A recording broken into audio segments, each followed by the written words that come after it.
Hey guys, what's good? Mike here, Laker Talk. Want to share my thoughts on the Lakers free agency moves, Mozgov, Deng, Clarkson, and Tarik so far in free agency. I know I've been MIA, no videos up over the last week. I'm on vacation actually with the family. I was upstate New York on a lake with no Wi-Fi, so Wi-Fi trickled in like every 15 minutes or so, and that's the only, that's how I was able to download my Twitter feed and stay up to date on Twitter, but no video uploads, nothing like that. I'm in DC now. We're checking out. I'm standing at the marquee. I don't know if you can see that, but that's kind of like my view from the outside. The White House is like a few blocks up. We saw the White House. We're gonna see all these other monuments, so that's cool. And then I'm gonna be in Orlando, Florida, in Disney World. So fun times with the family, but videos might be sporadic, so be patient. Once I get back, videos will be uploaded on a regular basis. And from this point on, I should have Wi-Fi, so I'm going to try to get videos up more frequently. So my reaction, okay, so we picked up Mozgov. When free agency broke, everybody was expecting different things. Me personally, I wasn't expecting much, and all along I always said we needed a serviceable big, okay, because we have the core and D'Angelo, Clarkson. I assume Clarkson was coming back. We got Brandon Ingram and Randall. I consider those our young core, and with the young core we just needed a serviceable big. Why? Because those guys are going to be doing the bulk of the scoring, especially when these guys become actual stars, right? After they get a year or two under their belts, they're going to be doing the bulk of the scoring. So the fact that we got Mozgov was actually what I was thinking when it got closer to free agency, and we knew that we weren't going to get a meeting with Whiteside, and we knew we weren't going to get a meeting with Kevin Durant. It was like, who else is there, right? People were looking at different things. We're like, okay, Mahimi and all this stuff, but we landed Mozgov, which was on my list. Mozgov is a big, serviceable big, 7'1", can handle the ball down low, can finish at the rim, great pick and roll big, can set screens for D'Angelo Russell, allowing him to shoot, the elbow jumper or create for other players. Very serviceable, right? Now, the contract that we gave him was the shocker.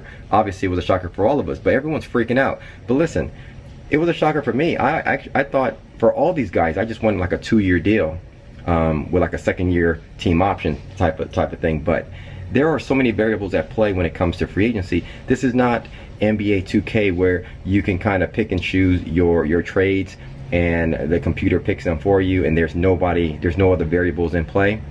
This is real life. So you got negotiations going on. Maybe the Lakers did offer Mozgov a two-year deal, and he says, nah, I need a 4-year deal, right? Maybe he offered him a 3-year deal, and he's like, nah, I need a 4-year deal. Do you let him walk, or do you let him walk and we end up with nothing? Or you sign him to the 4-year deal and hope that he pans out and produces what he's capable of, right? On top of that, every other free agent in the list was overpaid, right? So everyone's overpaid. So Mozgov's overpaid, and almost everybody else is overpaid. Now everybody's tripping out about 4 years. We gave Deng 4 years too. Listen, here's the thing. The Lakers are still positioned in a nice spot. We're now signed Mozgov and Deng, Luol Deng, another great pickup, right? My thing was we needed a serviceable big and a bunch of athletic wings, right? We got one in Luol Deng. Now the thing is about these contracts aren't what we expected, but it still doesn't hurt the Lakers. Here's why: because now these guys are tied up for 4 years. Clarkson's tied up for 4 years, and our rookies, Randall is coming up in 2 years, but D'Angelo 3 years, Brandon Ingram 4 years, right? We're gonna have this team for a long time, barring any trades for these guys come into play, and that's gonna allow these guys to gel. It's gonna allow these guys to learn a system, and then when these deals are up, we'll be able to sign Ingram to a max. We're gonna be able to sign Russell to a max, also because we have his bird rights. We're gonna be able to sign Julius Randle to a max. Okay, so there's no one on our list that we're not going to be able to sign. So the fact that we're saying these are bad deals, why are these bad deals in a sense? Because these were only bad deals if we're not able to sign our players, but we're going to be able to re-sign all our players come at the end of their rookie contracts. So that's my thoughts on that.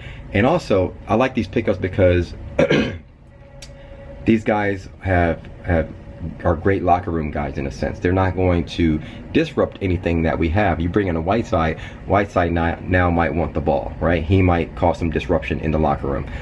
But you bring in someone like Mozgov, no, he's not going to be demanding the ball. He's just going to play and fit in with the team, allowing D'Angelo Russell to be the leader on the team. Deng, he's not going to come in and disrupt things in the locker room. He's going to be a great mentor to a guy like Brandon Ingram. So, and then you got the re-signing of Clarkson, which is huge, on a great deal, because we got the great Gilbert Arenas provision, who allowed us to sign him for 4 years at $50 million. So that's great. And then we got Tarik Black for 2 years. Tarik Black's very underrated big. I think given minutes, you're going to see his value is much more than $6 million a year. So I think those are great pickups so far. Again, I wasn't expecting KD. I wasn't expecting making the playoffs next year. I wasn't expecting to sign some guy to some max deal. We were hoping for the best, and then I thought when it got closer, I knew we weren't going to get Whiteside. I knew we weren't going to get KD, and I thought this is a great pickup so far based on who was available. So that's my thoughts. I'm sure, and you can see Mitch offered Bazemore a contract he turned down. I believe he offered probably Mo Harkless a contract as well, but Mo Harkless is probably waiting out. He's restricted, so it's kind of funny there. I'm sure he offered him a contract, but maybe with the money that we have left to spend, it's not enough to sign Mo Harkless. That's my thinking. So that's my thoughts on the Lakers free agency. Great moves for me. I wasn't expecting much. We kept our young core intact, and we picked up some bodies, and I think we're good to go. We'll see how it plays out. So that's my thoughts. Hit me up in the comments below. I'm gonna have more videos on this idea of trading our young guys for Westbrook, and I'm gonna get my reactions on the Kevin Durant signing to the Warriors in the next couple videos. Right? Hit me up in the comments below. Let me know your thoughts. Thank you for commenting, liking, subscribing. Follow me on Twitter, guys, at Mike Sports LA. We'll talk soon. Peace.